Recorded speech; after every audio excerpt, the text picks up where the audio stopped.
Ambalamusiza mikwano gyange mwenna abali eyo. Amanya n'eddoboozi Eddy Kenzo omuyimbi era nga nsaba TWALA akakisa kano okwetondera buli muntu yenna ali affected olw'embeera eno egenda mu maaso. Abali disappointed mwenna nsaba munsonyiwe. I didn't mean it. Naye Mukama yamanyi bwagira ebintu bye. Mukwano gwange mwagala okuviira ddala ku ntobo y'omutima gwange era ndi mwagala emyaka gyonna kubanga mukwano gwange ate tulina n'omusayi gukisharinga. So nsaba TWALA akakisa kano omukuyozaayoza kuba nti ebirooto bye byatuukiridde. Nsaba Mukama amuteeremu baraka mu bufumbo bwe bubeere bwa mirembe. Njoyozaayoza mukulamuza okufuna omukyalo omulungi kulika ssebo era nsaba mutambule bulungi mu mirembe buli kimu kibeere kirungi. Nsaba Allah abeere mu famire yammwe abakwatireko mu kimu kibe nga kitambula bulungi inshallah. Naye ndi totally ng'omuntu olw'ebigambo bya Seeka byavuddeyo n'agamba nti ngende njagale maama wange.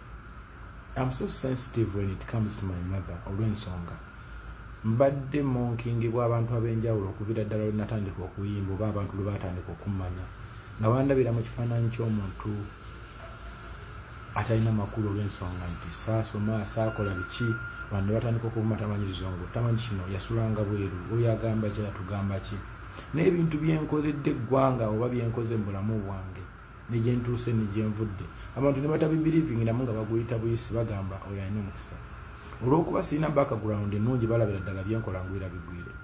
Kintu ekyo kintu kyayirinze nnyo obulamu bwange. Kati omuntu bw'ayogera ku maama wange mu ngeri bw'etyo bannange mpulira bubi. Ate Seeka teyakomyeko n'avaayo n'agamba nti ebigambo bye tabimenyamu n'ayongerako n'insult endala ng'agamba nti pini zino ze nnyina mu matu nyina ebintu ebirala byenkola nammwe nga bwe mwategedde sijja biyisa mu kamwa kuba tulina abaana abato abatugoberera. Abaana bange bakuze. Maya alina emyaka 8 namwala agenda kuweza 5 mu Desemba nga 26 nammanda omwana wa mukulu wange alina emyaka 6 bakootadde n'abaana b'eggwanga bonna abangoberera eyo abambirivingira mu gakootadde n'abawagizi bange ab'enjawulo abangoberera eyo ng'ate bagoberera ne Seeka. Kitegeeza abamukkirizizaamu kuba ne we yabyogeredde waliwo abaakiyalinze. So mpulira bubi mpulira obuswavu mu nze. Ate Seeka njagala omutangazaamu nti ye nga Religious Leader kyannenya sikiraba kuba nze ne mukwano gwange tuli bawoowe. Nze ne mukwano gwange tuli bawoowe baatuwoowa nga tugenda osalira muwala waffe amaalo akiika nga tucelebratinga birthday y'emyaka 2. So olw'ensonga eyo kyannenya sikiraba senga abadde cultural leader naga nti temwakiteeka ku next level culturally nandibadde nzikiriza kuba oluusi munnange osanga nalwa okolera mukwano gwange omukolo gwe yali ayagala.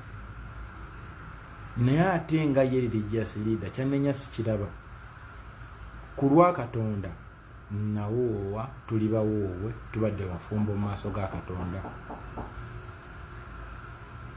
So kyannenya sikiraba. I'm very tortured baganda bange. N'olwekyo ku bigambo bya Seeka byayogedde mu vidiyo ez'emirundi 2 mpulira obuswavu simanyi bwe nyinza kulinnya ku stage nentandika kuzingira abantu bagenda kuba bandabira mu kifaananyi kirala okusinziira ku bigambo. Nsaba Seeka aveeyo amenyewo ebigambo bye byayogedde kuba nze ndi straight nyina n'abaana. So bw'abanga ye mu ekyo ekifaananyi mwandabira aleete obukakafu obulaga. Bw'aba tabulina aveeyo ayogera amazima. Otherwise mpulira ndi tortured so much era ndi muswavu munze kuba nti ngenda tambulira mu kifaananyi kyesiri. Sigenda kuddamu kulinnya ku stage kuyimba mu Uganda mpaka Seeka lwanavaayo n'abisazaamu bw'anaaba tabisazizaamu siriddamu kuyimba mu ggwanga lyaffe Uganda ku stage wadde n'eki ekyo nkimaze temumpagiddeko kamala mbeebaza nnyo, mwebale nnyo, mwebale ddala okunfuula kyendi, kantandikiraawo kankole ebirala. Naye mpulira sinangeri gye ntandika kulinnya stage nzire mu public mbuuke abantu bagenda kuba bandabira mu kifaananyi kirala. Nze okwambala bwenti nga bwe mundaba, this is my generation, bwe twambala. Seeka naye we yakulira baali balina engeri gye bambalamu. So buli muntu atambulira mu fashion ndowooza ya generation yokweba etambulira. This is what I want. This is just fashion, not what he thinks. So mpulira bubi nnyo era nga nsazeewo nga siri mutamiivu, sinywa mwenge nze, sinywa njaga, ndebera soba emirundi ebbanga lyonna era nakati ntegeera nze neesaliddewo decision eno nti siriddamu kuyimba mu Uganda paka lwe ndiva mu bulamu bw'ensi eno. Mpozi nga Seeka azze n'asazaamu ebigambo bye oba n'aleetamu proof. Nsaba Allah atusaasire, nsaba Mukama Katonda atuwa omukisa tusobole okuba nga tutambulira wamu mu ngeri yonna. Munjagalize embeere mu next chapter kubanga yo stage nkitadde. Nsaba Mukama abampeera omukisa mwenna abanyambiko okutuuka wentuuse. Mwebale nnyo, mwebale ddala. Assalamu alaikum warahmatullahi wabarakatuh.